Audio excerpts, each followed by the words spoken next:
नाशिकमध्ये राधाकृष्ण विखे पाटलांची फलकबाजी चर्चेत आहे। पालकमंत्र्यांच्या कार्यालयावर विखे पाटलांनी ताबा मिळवलाय का, अशी ही चर्चा होतीये।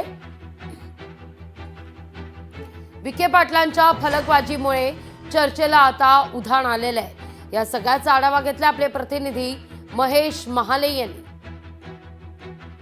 नाशिक आणि रायगडच्या पालकमंत्री पदाचा तिढा हा कायम असताना नाशिकमध्ये एका फलकाची जोरदार पद्धतीने चर्चा होती। ते म्हणजे जलसंपदा विभागाच्या असलेल्या गेस्ट हाऊसच्या इथे राधाकृष्ण विखे पाटील यांनी आपलं कार्यालय लावलेलं आहे। खरं तर या कार्यालयाचं भतोबजे ज्यावेळेस पालकमंत्री दादा भुसे होते त्यावेळेस त्यांच्याकडे हेच कार्यालय होतं आणि त्याच्या अगोदर गिरीश महाजन ज्यावेळेस पालकमंत्री होते त्यावेळेस त्यांच्याकडे देखील हेच कार्यालय होते आणि याच कार्यालयामधून खरं तर गिरीश महाजन असतील, दादा भुसे यांनी आपल्या पालकमंत्री पदाचा जो कारभार आहे तो सांभाळलेला होता। आता नाशिकच्या पालकमंत्री पदाचा तिढा हा कायम असताना राधाकृष्ण विखे पाटील यांनी थेट या कार्यालयाला रंगरंगोटी करून त्यावर फलक लावलेले आहे। त्याच्यामुळे नाशिकमध्ये वेगळ्या राजकीय चर्चांना जे उधाण आलेलं आहे। खरं तर पालकमंत्री पदाचं कार्यालय म्हणून या कार्यालयाची ओळख असताना विखे पाटलांनी लावलेला हा बोर्ड सध्या हा चर्चेचा विषय ठरतोय। आगामी काळामध्ये नाशिकच्या पालकमंत्री पदाची माळ ही कोणाच्या गळ्यात